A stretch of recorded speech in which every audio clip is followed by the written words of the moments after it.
इंद्रधनुष जंगल में रानो नामक चिड़िया रहती थी। रानो दूसरे पक्षियों की तरह नहीं थी। उसके पंख चमकीले लाल और नीले रंग के थे और उसकी चहचहाहट उस जंगल में गूंजने वाली सबसे खूबसूरत आवाज़ थी। कई सालों से उस जंगल में बारिश नहीं हुई थी, इसीलिए रानो बहुत परेशान थी। बरसो रे मेघा मेघा बरसो रे मेघा मेघा बरसो, इस जंगल में पड़ा है सूखा बादल, हर बार देते धोखा, पानी को तरसे हम सब समझो। बरसो रे मेघा मेघा बरसो रे मेघा मेघा बरसो। रानो को घूमना बहुत पसंद था। वो जंगल के हर कोने में जाती और वहीं के बाकी जानवर क्या कर रहे हैं उन्हें बड़े ध्यान से देखती। क्या खा रहे हो चीकू बंदर? इस जंगल के सभी फल फूल तो सूख गए हैं, फिर तुम्हें ये खाना कहाँ से मिला? सूखी रोटी खा रहा हूँ रानो, ये मैं शहर से चुरा कर लाया हूँ। शहर पहुँचते पहुँचते तो मेरी जान ही निकल गई थी, लेकिन क्या करूँ, पापी पेट का सवाल जो है, हमारे जंगल में तो बारिश होने से रही। देख रही हो, जंगल के सारे पेड़ पौधे सूख कर ख़त्म हो गए हैं। हाँ, वो तो है चीकू। पहले जब बराबर बारिश होती रहती थी तब हमारे जंगल कितना खूबसूरत लगता था। अब तो ऐसा लगता है जैसे कोई रेगिस्तान हो। रानो उदासी से उड़ते हुए वहाँ से चली जाती है। तभी उसकी नज़र गोपू हाथी पर पड़ती है, जो एक घड़े में गिरा होता है और ज़ोर ज़ोर से रो रहा होता है। क्या बात है गोपू हाथी, तुम इस घड़े में कैसे गिर गए?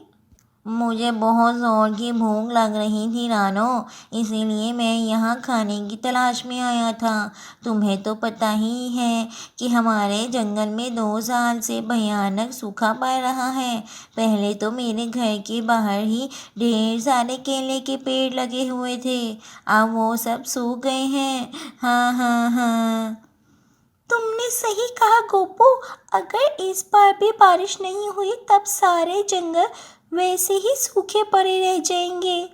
हमें राजा शेर सिंह से कहकर कुछ उपाय निकालना होगा।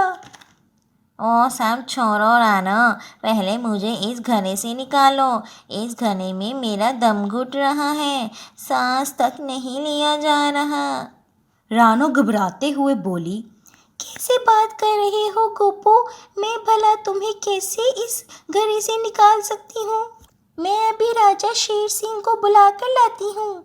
रानो तेजी से आसमान में उड़ते हुए राजा शेर सिंह के पास जाती है, जहाँ वो गुस्से से पत्थर पर अपना सर पटक रहा था। रानो चीखते हुए बोलती है, ये क्या कर रहे हैं महाराज? क्या आपको अपनी जान नहीं प्यारी? क्यों अपनी जान लेने पर तुले हुए हैं? मुझे मर जाने दो रानो, सूखे के कारण इस जंगल में सारे घास खत्म हो गए हैं, जिसकी वजह से सारे हिरन बोर मर गए हैं। मैं किसका शिकार करके अपना पेट भरूं? मुझे बहुत तेज भूख लगी है, पिछले 1 हफ्ते से मैं भूखा हूँ। तभी शेर सिंह रानो को ध्यान से देखते हुए बोलता है, हाँ, अब मैं समझ गया मुझे क्या करना है। ज़रा मेरे पास आओ रानो, मुझे तुमसे कुछ बात करनी है। रानो को शेर सिंह की नीयत पर कुछ शक होता है। वो घबराते हुए बोलती है, कहीं आप मुझे मार कर खाने का तो नहीं सोच रहे महाराज? तुम तो बहुत समझदार हो रानो, हो। शेर सिंह ये बोलकर रानो के ऊपर एक जोरदार झपटा मारता है, लेकिन रानो फौर से आसमान की तरफ उड़ जाती है और चैन की सांस लेती है। उफ, बाल बाल बची रानो, नहीं तो आज ये बुड्ढा शेर सिंह तुझे मार ही डालता। रानो जैसे जैसे आसमान में और ऊंचा उड़ती जाती, वहाँ की हवा और तेज होती जाती। तभी रानो ने देखा कि उसके ऊपर ढेर सारे काले काले बादल छाए हुए हैं। ये देखकर उसकी खुशी का ठिकाना नहीं रहा। याहू! बारिश! लगता है बारिश होने वाली है। तुम्हारा बहुत बहुत शुक्रिया अल्लाह, इतने सालों बाद बारिश करवाने के लिए? जब बारिश करवा ही रहे हो तो खूब जोरदार बारिश करवाना, ठीक है? रानो एक डाल से दूसरी डाल पर उड़ती और अपने सभी जंगल को पक्षियों को बताने के लिए खुश हो जाती कि ये खुशखबरी सुनाने लगती। सुनो सुनो सुनो मेरे प्यारे जंगल वासियों, ध्यान से सुनो। अभी मैंने आसमान में ढेर सारे काले काले बादलों का झुमट्टा देखा है। जल्दी बारिश होने वाली है। तुम सब अपने अपने घर को बर्तन बाहर रख दो ताकि बारिश का पानी जमा कर सको। ये सुनकर सभी पक्षी खुशी से झूम उठते हैं और अपने अपने घर का बर्तन बाहर रख देते हैं। वाह रानो, क्या खुशखबरी सुनाई है। कसम से मज़ा ही आ गया। अब मुझे खाने की तलाश में मीलों दूर शहर चक्कर नहीं लगाना पड़ेगा, बल्कि हमारे जंगल में ही पहले की तरह मज़े मज़े के केले उगेंगे। जैसे ही बारिश की बूंदें गिरने शुरू हो गई, रानो अपने घोंसले में जाकर बैठ गई और मुस्कुराते हुए जंगल को बदलते हुए देखने लगी। आज रानो बहुत खुश थी। बरसो रे बादल, खूब जोर जोर से बरसो। लाए हो जितनी पानी खुद में भर कर सब इस जंगल में छोड़ दो। बरसो रे बादल, खूब जोर जोर से बरसो। लेकिन जल्द ही रानो की खुशी मातम में बदलने लगी, क्योंकि बारिश लगातार तेज़ और तेज़ होती गई और जल्द ही मूसलाधार बारिश में बदल गई, जिससे जंगल में भयानक भद आ गई और सभी जानवर एक एक कर डूबने लगे। बचाओ, कोई है जो मुझे सुन रहा है? मैं डूब रहा हूँ। मम्मी पापा, आप दोनों कहाँ हैं? आप दोनों? रानो चीकू बंदर को डूबते हुए देख लेती है और हाथ बढ़ाते हुए उसके पास जाकर बोलती है, तुम फिक्र मत करो चीकू बंदर, मैं तुम्हें अभी बाहर निकालती हूँ। रानो अपनी चूचू से पूरा दम लगाकर चीकू को ऊपर खींचती है, लेकिन वो उसमें बहुत बुरी तरह फंस जाता है और वो इसमें नाकाम हो जाती है। फिर वो घबराते हुए बोलता है, तुमसे नहीं हो पाएगा रानो, तुम नन्ही सी चिड़िया हो और मैं 15 किलो का बंदर।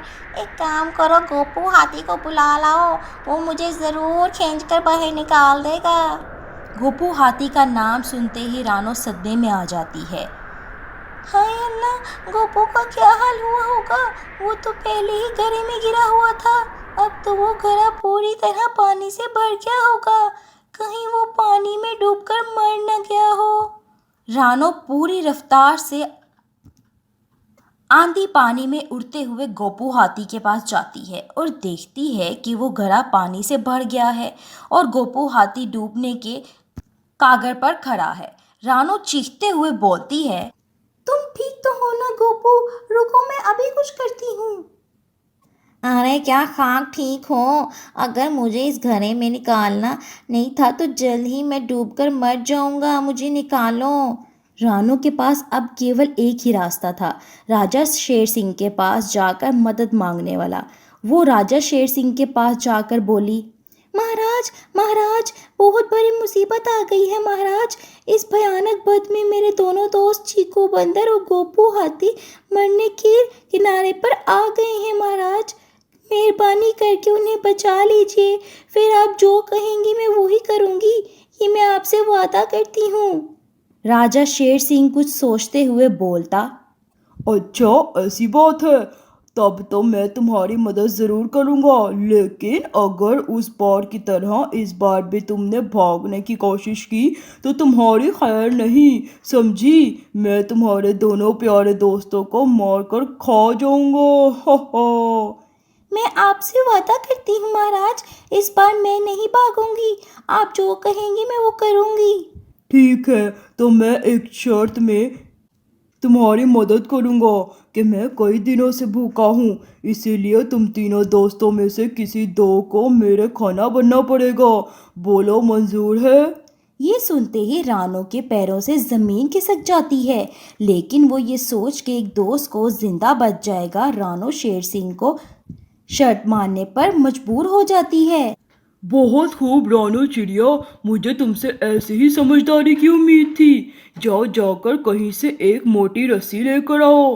रानो अपनी पूरी जान लगाकर बारिश को काटते हुए बहुत ही तेज रफ्तार से उड़ती है और दूर शहर के एक दुकान से मोटी रस्सी खरीद लाती है। राजा शेर सिंह उस रस्सी की मदद से चीकू बंदर और गोपू हाथी दोनों को बच से पानी से बाहर निकाल देता है। उन दोनों की खुशी कोई ठिकाना नहीं था। आप दोनों का बहुत बहुत शुक्रिया महाराज और रानो। अगर आज आप दोनों नहीं होते तो मैं और गोपू हाथी इस असमे में मर ही जाते। ये सब शुक्रिया शुक्रिया तो बाद में होता रहेगा। चीकू और गोपू, पहले मुझे रानो से एक ज़रूरी बात करनी है।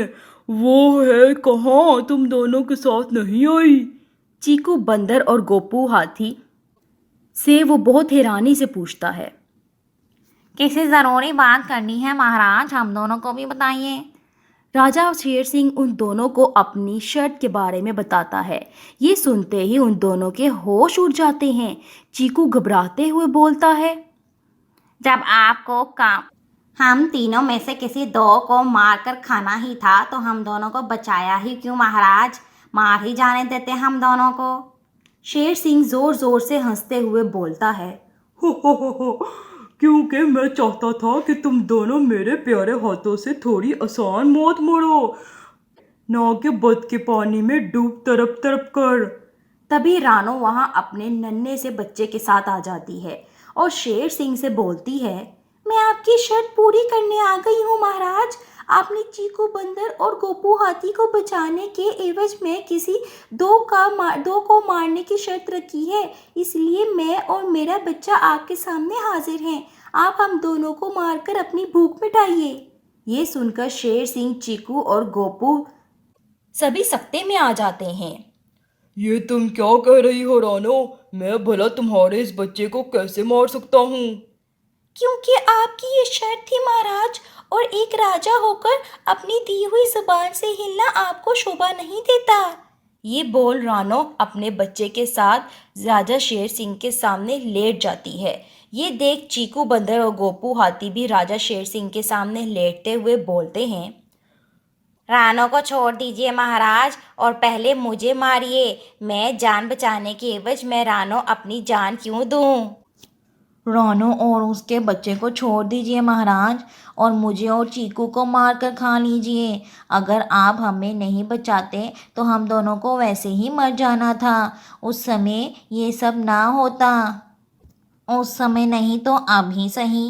रानो, चीकू और गोपू तीनों राजा शेर सिंह को खुद को मारने को कह रहे थे। उन तीनों की पक्की दोस्ती देखकर राजा शेर सिंह बहुत खुश हुआ और खुशी के आंसू रोते हुए बोला, तुम तीनों की दोस्ती काबिले तारीफ है रानो, चीकू और गोलू। आजकल जहाँ एक दोस्त दूसरे दोस्त को तरक्की करते हुए नहीं देख सकता, वहाँ तुम तीनों एक दूसरे के लिए जान तक देने को तैयार हो। जाओ तुम तीनों अपनी अपनी ज़िंदगी जियो, मैं किसी की जान नहीं लूँगा। जाओ खूब मज़े करो। ये सुनकर रानो, चीकू और गोपू खुशी से नाचते हुए वहां से चले जाते हैं। राजा शेर सिंह सज्जल आंखों से उन्हें मुस्कुराते हुए देखता रहता।